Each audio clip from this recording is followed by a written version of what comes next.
نحمده ونصلي على رسوله الكريم اما بعد فاعوذ بالله من الشيطان الرجيم بسم الله الرحمن الرحيم اهدنا الصراط المستقيم صدق الله العظيم وبلغنا رسوله النبي الكريم نحن على ذلك لمن الشاهدين والشاكرين والحمد لله رب العالمين۔ تعویذات کے متعلق بات چل رہی ہے کہ تعویذات شرک ہے یا شرک نہیں ہے۔ سب سے پہلے یہ بات یاد رکھیں کہ تعویذات کی حیثیت کیا ہے۔ تعویذات کی حیثیت اگر ہمیں معلوم ہو تو پھر ہمارے لیے اس مسئلے کا سمجھنا آسان ہوگا۔ تعویذات ایک دنیاوی طریقہ علاج ہے۔ تعویذات ایک دنیاوی طریقہ علاج ہے، اور یہ بات بھی ذہن نشین رکھیں، مسئلے دو طرح کے ہوتے ہیں، ایک ہے دینی مسئلہ اور ایک ہے دنیاوی مسئلہ۔ دینی مسئلہ اور دنیاوی مسئلہ۔ دینی مسئلہ وہ جس کا آخرت کے ساتھ تعلق ہو، اور دنیاوی مسئلہ وہ جس کا دنیا کے ساتھ تعلق ہو۔ تو دینی مسئلے کے لیے دلیل کی ضرورت ہے اور دنیا کے مسئلے کے لیے دلیل کی ضرورت نہیں ہے۔ بس دنیاوی مسئلے کے لیے اتنا کافی ہے کہ یہ کتاب و سنت کے خلاف نہ ہو۔ تو تعویذات جو ہے یہ دینی مسئلہ نہیں، دنیاوی مسئلہ ہے۔ دنیاوی مسئلے کا مطلب یہ ہے کہ تعویذات ایک دنیاوی طریقہ علاج ہے، جس طرح ہومیوپیتھک، ایلوپیتھک یا حجامہ یا اسی طرح دیگر جو علاج دنیا میں مروج ہیں، اسی طرح ایک علاج جو ہے وہ تعویذات کے ذریعے بھی کیا جاتا ہے۔ مثال کے طور پر تعویذات جو ہے وہ مختلف طرح کے ہیں۔ سر درد کا تعویذ ہے، ٹھیک ہے، پیٹ درد کا تعویذ ہے، یا مختلف بیماریوں کے لیے، دل کے لیے، جگر کے لیے، آپ کو مختلف بیماریوں کے لیے تعویذات ملیں گے۔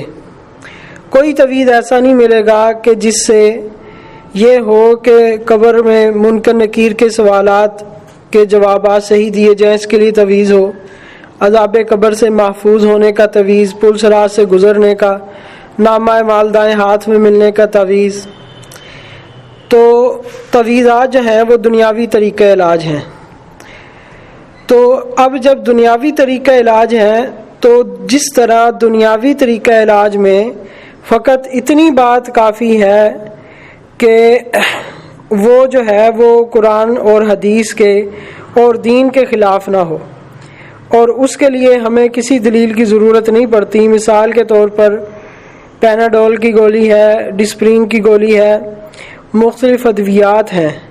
اب ہم ان ادویات کے لیے کیا ہم دلیل کی ضرورت محسوس کرتے ہیں کہ بھئی ڈسپرین کی گولی ہم تب کھائیں گے جب ہمیں اس کی دلیل پتہ ہوگی کہ بھئی ڈسپرین کی گولی کھانا یا آپریشن کرنا ہے تو آپریشن سے پہلے جو سن کرنے کے لیے دوائی استعمال کی جاتی ہے، اب اس کی دلیل ہمیں دیں گے تو ہم سن کروائیں گے۔ کیوں؟ شفا تو اللہ تعالیٰ نے دینی ہے، تو اب دوائیوں سے شفا لینا اور دوائیوں کو استعمال کرنا یہ بھی شرک ہے۔ کوئی اگر آدمی یہ کہے کہ ڈسپرین کی گولی کھانا یہ شرک ہے، کیوں؟ شفا تو اللہ نے دینی ہے، شفا اللہ کے قبضے میں ہے، تو ڈسپرین کی گولی کیوں کھائی جا رہی ہے؟ ڈسپرین سے آپ کیوں شفا لے رہے ہیں؟ پیناڈول سے کیوں شفا لے رہے ہیں آپ؟ اور اسی طرح مختلف ادویات سے آپ شفا لے رہے ہیں، شفا اللہ تعالیٰ نے دینی ہے۔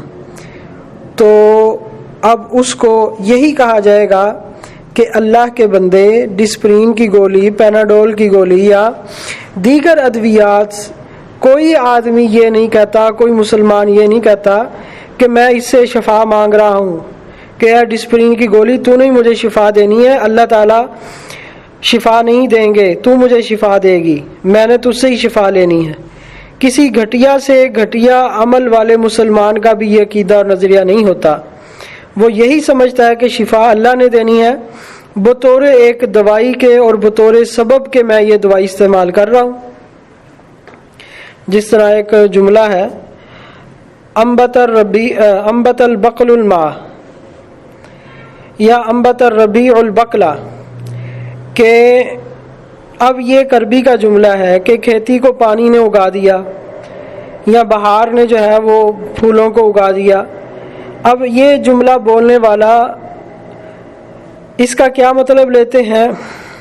تو انہوں نے مثال دی، محاورے میں یہ اس کی مثال اس لیے دیتے ہیں کہ اگر یہ جملہ بولے گا کوئی کافر بے دین جو اللہ تعالیٰ کو نہیں مانتا، تو اس کا عقیدہ یہی ہوگا کہ پانی ہی پودے کو اگانے والا ہے، جبکہ یہ جملہ اگر کوئی مسلمان بولے گا تو اس کا لا محالہ مطلب یہی ہوگا کہ پانی نے پودے کو نہیں اگایا، پانی کی طرف نسبت ایک ظاہری ہے،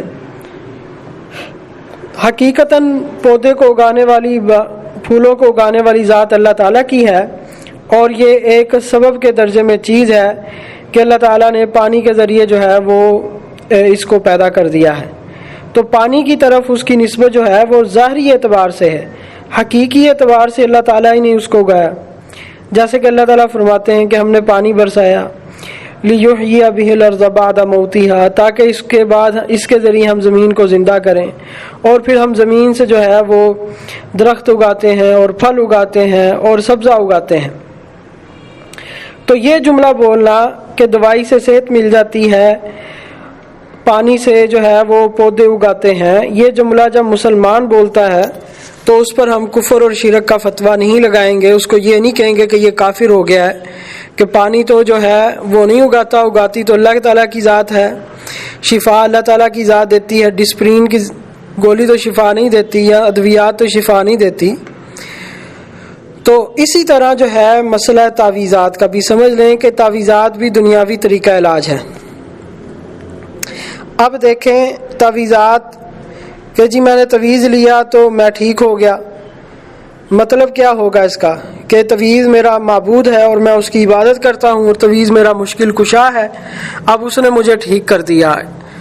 نہیں، یہ مطلب کافر کا تو ہو سکتا ہے جو اللہ تعالیٰ کی ذات کو نہ مانتا ہو۔ مسلمان کا یہ کہنا ہے کہ میں نے تعویذ لیا اور میں ٹھیک ہو گیا، میں نے دم کروایا میں ٹھیک ہو گیا، مطلب یہ ہے کہ اللہ تعالیٰ نے مجھے ٹھیک کر دیا۔ تعویذ ایک سبب بن گیا، جس طرح جو ہے وہ گولی ایک سبب بن گئی، ڈسپرین کی، پیراسٹامول کی گولی ایک سبب بن گئی، تو اسی طرح تعویذ بھی سبب بن گیا۔ تو محض اتنا ہی مسئلہ ہے یہ۔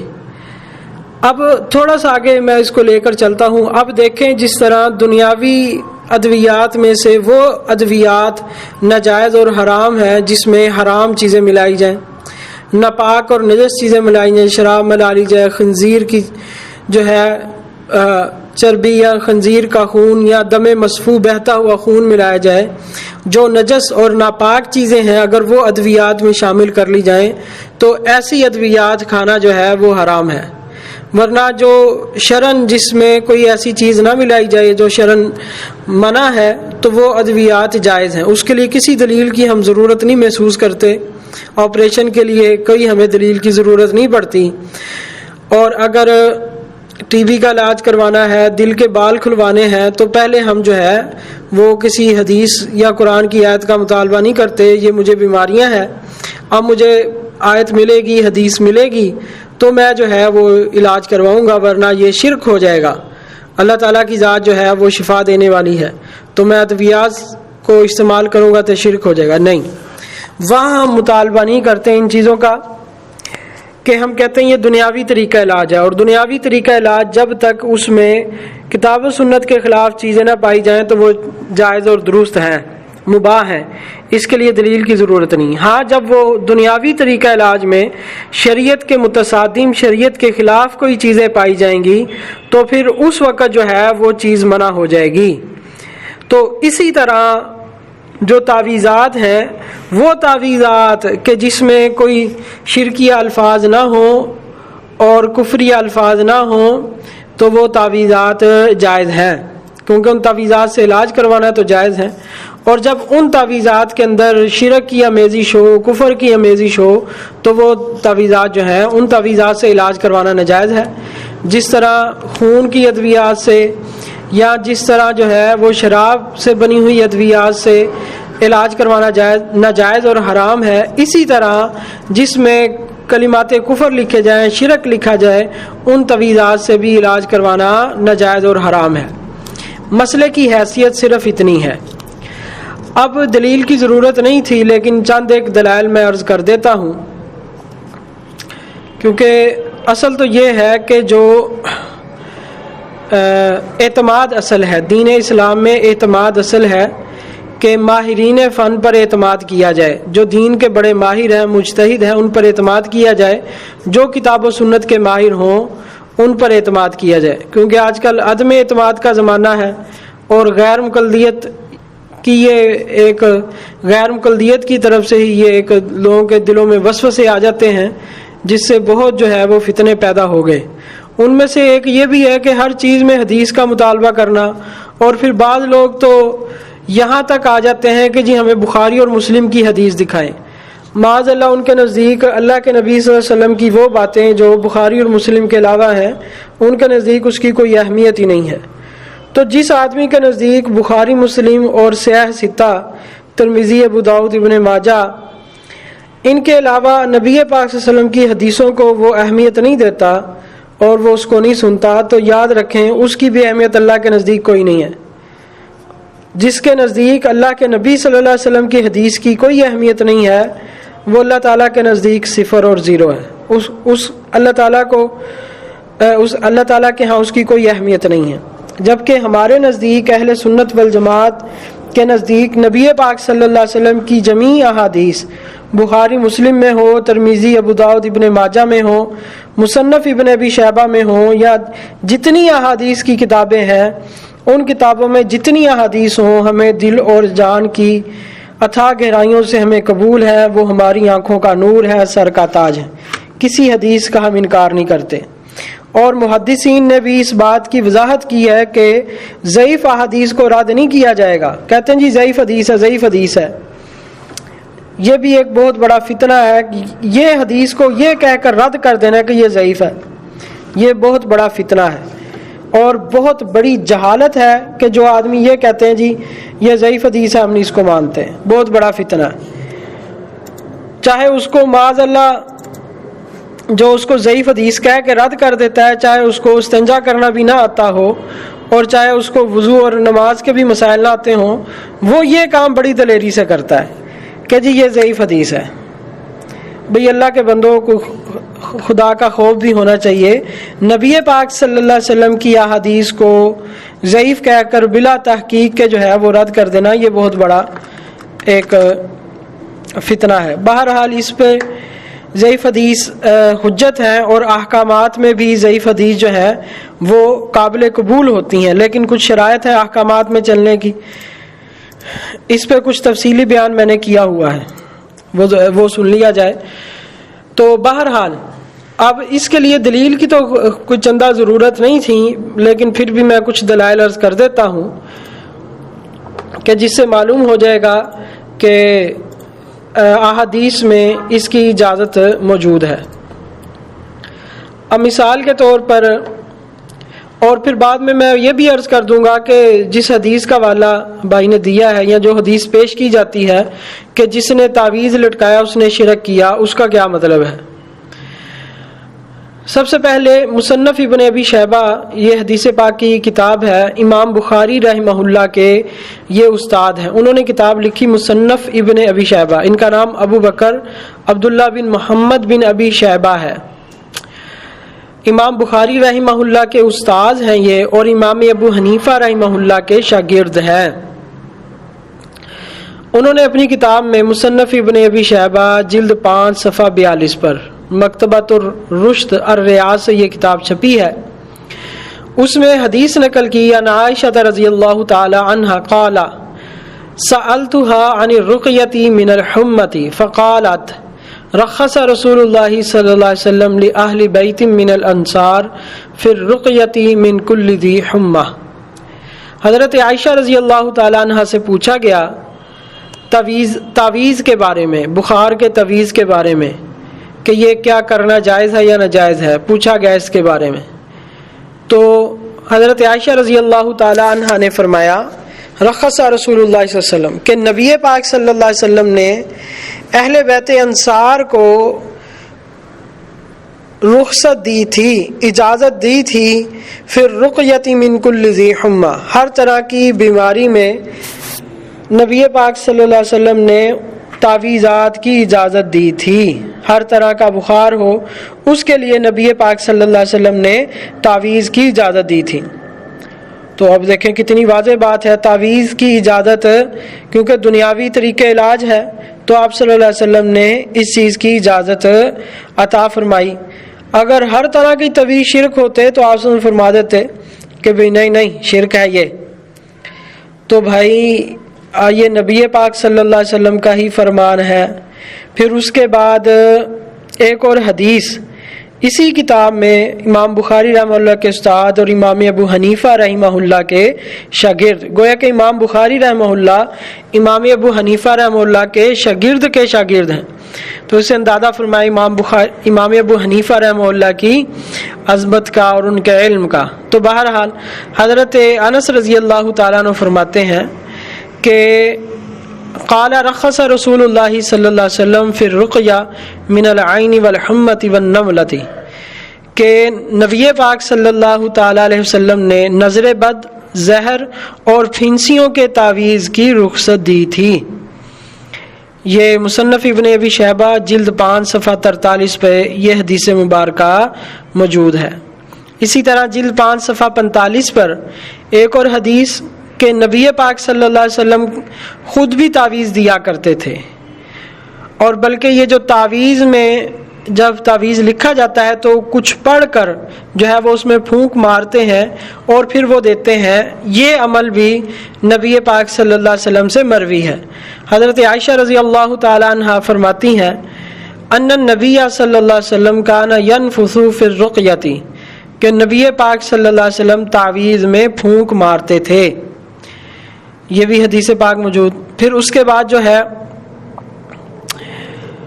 تو نبی پاک صلی اللہ علیہ وسلم، صحابہ کرام، تابعین، تبع تابعین، یہ ایک مستقل سلسلہ شروع سے چلا آ رہا ہے، یہ نہیں کہ یہ آج کی کوئی پیداوار ہے یا آج کے علماء نے اس کو شروع کیا ہے۔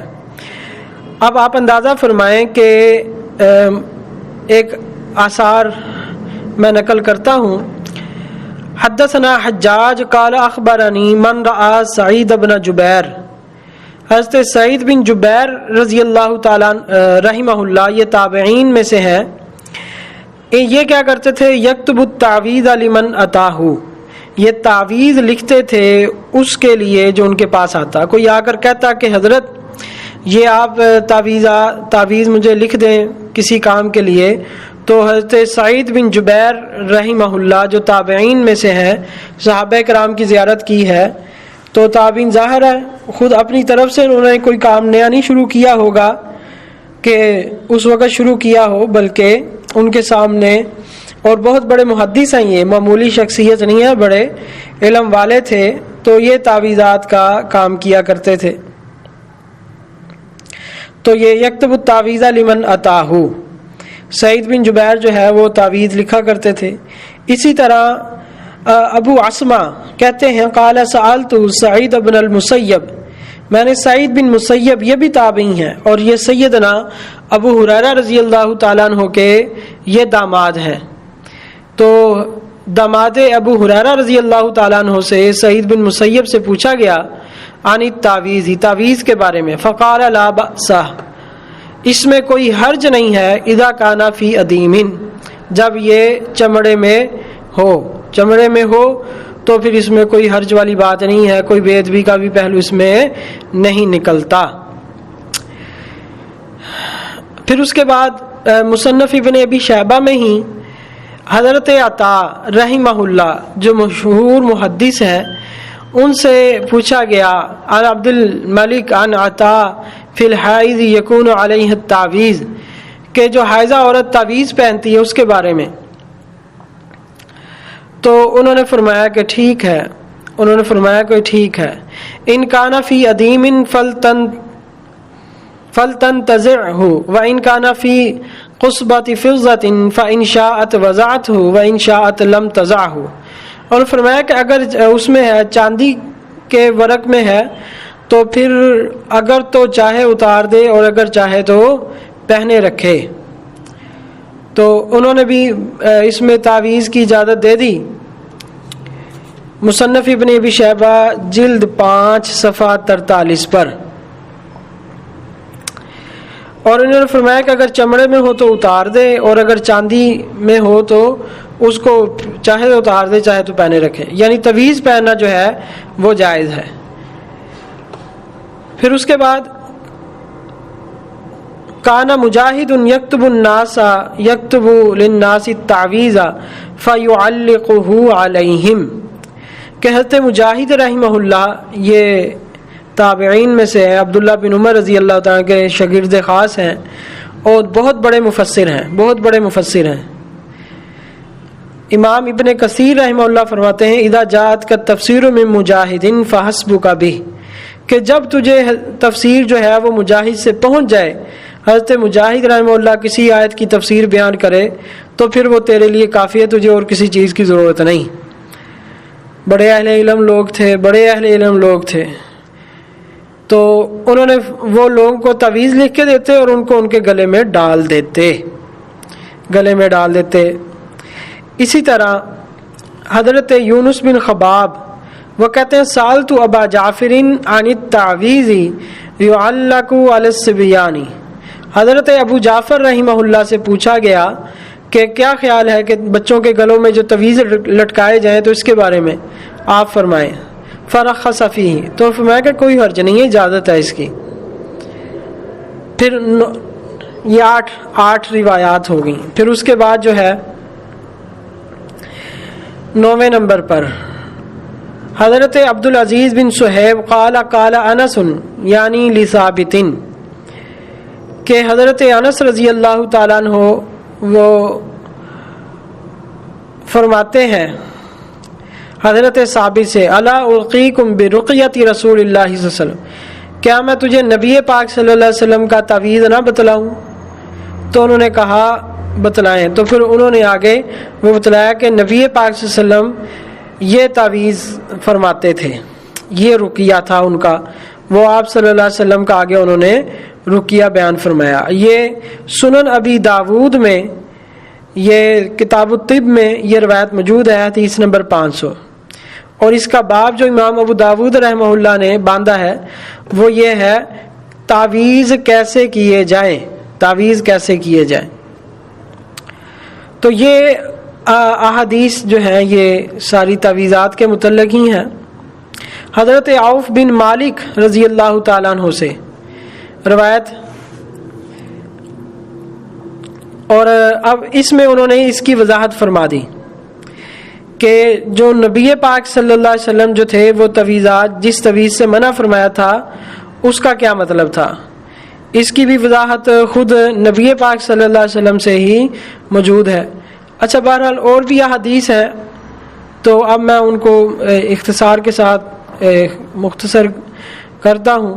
اور اب بلکہ جو تعویذ سے متعلق جو حدیث بیان کی جاتی ہے من اللہ کا تمیمتن فقد اشرک، کہ جس نے تعویذ لٹکایا اس نے شرک کیا، اس حدیث کا مطلب کیا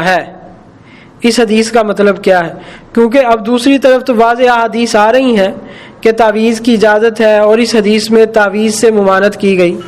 ایک اصولی بات تو جو ہے وہ میں نے آپ کو بیان کر دی، لیکن اب اس کا جو مطلب ہے وہ میں محدثین نے جو اس کا مطلب بیان کیا ہے وہ میں آپ کو بتا دیتا ہوں۔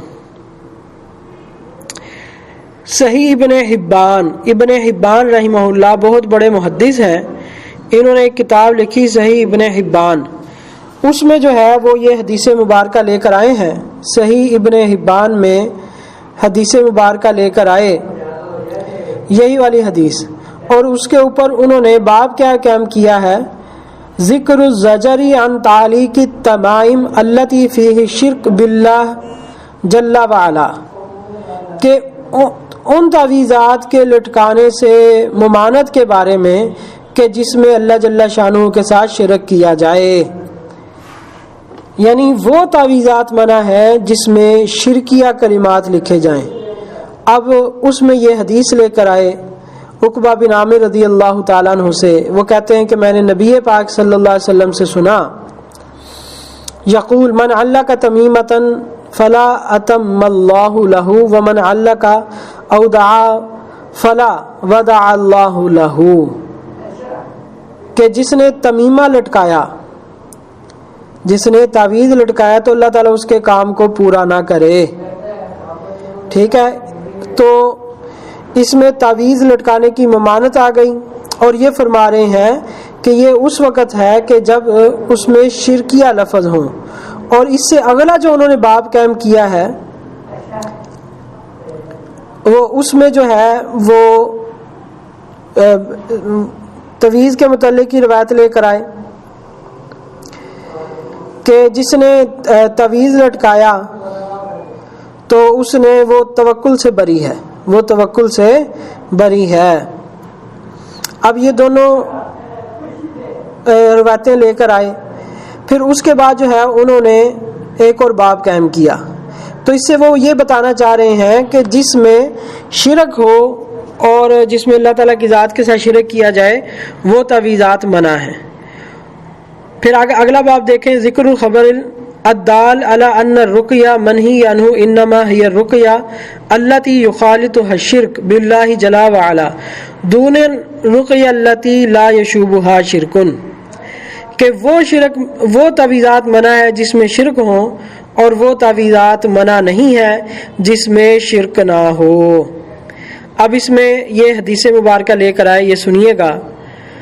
حدیث لمبی ہے، آخر کے الفاظ میں آپ کو بیان کرتا ہوں. حدثتنی امی انہا کانت ترقی فی الجاہلیت، کہ میری والدہ جو ہے وہ زمانہ جاہلیت میں رقیہ کرتی تھی، تعویذ کرتی تھیں. فلما جاء الاسلام قالت، جب اسلام آ گیا، مسلمان ہو گئیں، تو وہ کہنے لگیں کہ میں تعویذ نہیں کروں گی حتی استأذن رسول اللہ صلی اللہ علیہ وسلم، یہاں تک کہ نبی پاک صلی اللہ علیہ وسلم سے اس کی اجازت نہ طلب کر لوں. فأتته فاستأذنته، وہ حضرت نبی پاک صلی اللہ علیہ وسلم کی خدمت میں حاضر ہوئیں اور ان سے اجازت طلب کی. فقال لها رسول اللہ صلی اللہ علیہ وسلم، نبی پاک صلی اللہ تعالی علیہ وسلم نے فرمایا، ارقی ما لم یکن فیہا شرکن، کہ تو کر لیا کر، تعویذ کر لیا کر جب تک کہ اس میں شرک نہ ہو، جب تک کہ اس میں شرک نہ ہو. تو نبی پاک صلی اللہ تعالی علیہ وسلم نے فرمایا کہ جب تعویذ میں شرک نہ ہو تو وہ جائز ہے، اور جس تعویذ میں شرک ہو تو وہ جائز نہیں ہے. پھر اسی طرح انہوں نے کافی ابواب باندھے. انہوں نے اس میں یہ بتایا کہ نبی پاک صلی اللہ علیہ وسلم نے جس تعویذ میں شرک نہ ہو وہ جائز ہے، اور جس میں شرک ہو وہ جائز نہیں ہے. تو ابن حبان رحمہ اللہ نے اس چیز کی وضاحت جو ہے وہ بیان فرمائی. اور باقی جو ہے وہ حضرت عوف بن مالک رضی اللہ تعالیٰ سے ایک لے کر آئے روایت کہ ذکر اباحت استرقاء المرء لعلل التي تحدث بما يبيح الكتاب والسنہ، کہ وہ تعویذ جس کو کتاب و سنت، قرآن و سنت جائز قرار دیتے ہیں وہ کون سے ہیں. اس کے تحت جو ہے وہ ایک حدیث لے کر آئے حضرت عوف بن مالک رضی اللہ تعالیٰ عنہ سے. طوفان نہیں صاحب ان کو کیا آہستہ بولیں. تو انہوں نے وہ حدیث لے کر آئے. کیا حدیث مبارکہ لے کر حضرت عوف بن مالک رضی اللہ تعالیٰ قال کنا نرقی فی الجاہلیت، کہ ہم زمانے جاہلیت میں تعویذات کرتے تھے. فقلنا یا رسول اللہ ما تقول فی ذالک، اللہ کے نبی صلی اللہ علیہ وسلم آپ اس کے بارے میں کیا فرماتے ہیں. تو اب دیکھیں نبی پاک صلی اللہ علیہ وسلم سے پوچھا گیا تو آپ صلی اللہ علیہ وسلم نے فرمایا اعرضوا علی رقیاکم، کہ مجھے اپنے تعویذات پیش کرو. ولا بأس بالرقیہ ما لم یکن شرکن، تو آپ صلی اللہ علیہ وسلم نے فرمایا کہ جب تک تعویذ میں شرک نہ ہو تو یہ جائز ہے. اب اندازہ فرما لیں کہ کس طرح نبی پاک صلی اللہ علیہ وسلم نے اس چیز کی وضاحت فرما دی. تو اب اس کا خلاصہ یہی نکلا کہ وہ تعویذات کہ جس میں شرک پایا جائے، کفر پایا جائے، غیر اللہ سے امداد لی جائے، وہ تو ناجائز اور حرام ہے. اور جن تعویذات میں شرک نہ پایا جائے، کفر نہ پایا جائے، تو وہ تعویذات جو ہیں وہ جائز ہیں. اور خود نبی پاک صلی اللہ علیہ وسلم نے تعویذ کیا اور صحابہ کرام رضی اللہ عنہم اجمعین نے بھی کیا، تابعین نے بھی کیا، اور آج تک علماء امت یہ کرتے چلے آ رہے ہیں۔ لیکن افسوس اور صد افسوس ان متعصب اور جاہلوں پر ہے کہ جو محض اپنے تعصب میں آ کر جو ہے وہ حق بات کو چھپاتے ہیں اور طویل شرک ہے کہ نعرے لگاتے رہتے ہیں۔ بھئی وضاحت کرو کون سا طویل شرک ہے؟ بھئی تویز پہننا یہ مطلب تھوڑی اس کا کہ ہم تویز سے مدد مانگ رہے ہیں، تویز کو ہم نے معبود سمجھ لیا ہے۔ کوئی عقل سے بھی کام لینا چاہیے۔ کوئی بندہ یہ سمجھ سکتا ہے کہ یہ کاغذ کا ٹکڑا جو ہے مجھے شفا دے گا، یا کوئی بندہ یہ سمجھ سکتا ہے کہ ایک پھونک جو ہے وہ مجھے شفا دے گی؟ یہ عقل سے بالکل جو لوگ پیدل ہوتے ہیں یا تعصب جن کے دماغوں میں بھرا ہو، وہ یہ کہہ کر علماء ربانیین اور کتاب و سنت کا انکار کرتے رہتے ہیں اور تویز کو شرک کہہ کر جو ہے وہ اپنی آخرت کو خراب کرتے ہیں۔ مسئلہ پورا بتانا جو ہے یہ دیانتداری کا تقاضا ہے۔ آدھا بتا دینا اور آدھا چھپا لینا یہ منافقت ہوتی ہے۔ کسی کو نہیں میں کہہ رہا، عام بہت سارے گروہ جو ہیں، وہ طبقہ جو ہے وہ اب اس کو یہ کہہ رہے طویل شرک ہے، طویل، یا جماعت المسلمین کا طبقہ طویل شرک کے نعرے لگا کر پوری امت مسلمہ کا جو ہے وہ مشرک کہہ رہا ہے کہ یہ سارے جو ہے مولوی یہ شرک کرتے ہیں، آپ ہمارے پاس ہیں۔ تو اتنا جاہل، تجھے ایک حدیث کا نہیں پتا اللہ کے بندے، تو پوری امت کو اور حدیث کا تو انکار کر رہا ہے۔ قرآن پاک میں آتا ہے کہ قرآن میں شفا ہے۔ اب دیکھیں قرآن سے شفا ہے تو قرآن پڑھا جائے تب بھی شفا ہے۔ اگر مجھے آپ یہ بتائیں کہ کوئی شخص جو ہے قرآن پاک کو جیب میں رکھنا اور پاکٹ میں رکھنا جائز ہے کہ نہیں؟ جائز ہے۔ اگر کوئی آدمی سورۃ الفاتحہ کو ایک کاغذ پہ لکھے اور اپنے بٹوے کے اندر رکھ لے تو یہ جائز ہوگا کہ نہیں؟ بالکل جائز ہے۔ اب اگر اسی سورۃ الفاتحہ کو وہ آدمی لکھ کر اپنے بازو پہ باندھ لیتا ہے یا گلے میں ڈال لیتا ہے تو یہ کیسے شرک بن گیا؟ اب اس نے سورہ فاتحہ کو یا اس تویز کو اپنا معبود بنا لیا۔ اللہ کے بندو یہ بات نہیں ہے۔ تویزات جو ہیں، کوئی بھی تویز کو جو یہ نہیں سمجھتا، اس طرح تو ہر چیز شرک ہو جائے گی۔ اب یہ کہنا جی میں نماز پڑھوں گا تو میرا کام ہوگا، یہ بھی شرک ہے۔ بھئی تیرا اٹھنا کھڑا ہونا، تیرا رکوع اور سجدہ کرنا، یہ تجھے جو ہے وہ نجات دے گا، اور یہ تو نے اس کو معبود بنا لیا کہ تو جھک جائے اور پھر سجدے میں سر رکھ لے، یعنی ان افعال کو تو نے جو ہے وہ یہ سمجھ لیا کہ اس سے میرے کام بنیں گے۔ اگر تو کوئی ان افعال کو جو ہے وہ یہ سمجھتا ہے کہ اس سے مجھے صحت مل جائے گی، میرے پریشانیاں دور ہو جائیں گی، تو یہ بھی شرک ہوگا۔ اور اگر کوئی یہ سمجھے کہ میں قرآن کے الفاظ پڑھوں گا تو الفاظ پڑھنے سے مجھے جو ہے وہ صحت مل جائے گی، اور قرآن کے الفاظ پڑھنے سے مجھے صحت ملے گی، اور اللہ تعالیٰ مجھے صحت نہیں دے سکتے، اور محض الفاظ کو جو ہے وہ یہ کہنا کہ اور یہ مجھے صحت دیں گے، تو قرآن پاک کے جو الفاظ ہم پڑھتے ہیں یہ تو مخلوق ہے، اور مخلوق سے صحت کا عقیدہ رکھ لینا تو یہ تو شرک ہو جائے گا۔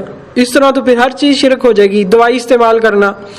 اب کپڑے پہننا بھی شرک ہو جائے گا کہ آدمی یہ سمجھے کہ میں کپڑے پہنوں گا تو میرا ستر چھپے گا۔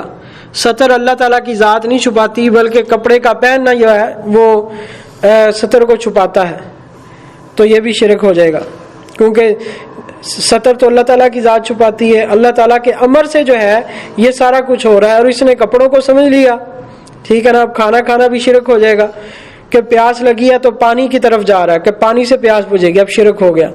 پیاس اللہ تعالیٰ بجھائیں گے، اب اللہ تعالیٰ کی طرف متوجہ ہونا چاہیے تھا۔ بھوک لگی تو کھانے چلا گیا، یہ شرک ہو گیا۔ اس طرح تو بیت الخلاء میں جانا اور بیت الخلاء سے آنا بھی شرک ہو جائے گا۔ بیوی کے پاس جانا بھی شرک ہو جائے گا کہ میں بیوی کے پاس جاؤں گا تو اولاد ہوگی۔ بھئی تیرے بیوی کے پاس جانے سے تو اولاد نہیں ہوگی، اولاد تو اللہ تعالیٰ دیتا ہے۔ اب یہ جو اس نے اس کو سمجھ لیا ہے کہ اس طرح اولاد ہوتی ہے، یہ تو شرک ہو جائے گا۔ تو بھائی اس طرح ہر چیز ہی شرک ہو جائے گی۔ اس طرح دیکھنا بھی شرک ہو جائے گا کہ میں دیکھ رہا ہوں، بھئی تو اپنی آنکھوں سے دیکھ رہا ہے، یہ عقیدہ رکھنا کہ میری آنکھیں ہیں تو میں دیکھ رہا ہوں، اور اللہ تعالیٰ کی ذات کا اس میں کوئی عمل دخل نہیں ہے، تو یہ شرک ہے۔ میں زبان ہے تو میں بول رہا ہوں، میں بولنے میں بھی ذات زبان جو ہے وہ کسی کی محتاج نہیں ہے، تو یہ بھی شرک ہے۔ ہر چیز شرک ہو جائے گی، ہر چیز شرک ہو جائے گی۔ اس لیے یہ شرک کی اینک اتار دینی چاہیے اور علماء سے تحقیق کر لینی چاہیے. تو تحقیق کرنے کے بعد جو ہے وہ اس پر عمل کیا جائے.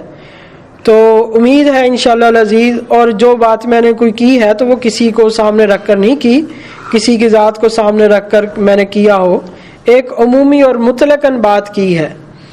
تو کوئی کسی بھائی کو برا منانے کی بھی ضرورت نہیں ہے. تو اللہ تعالی ہم سب کو صحیح سمجھ اور فہم عطا فرمائے. وآخر دعوانا ان الحمد للہ رب العالمین.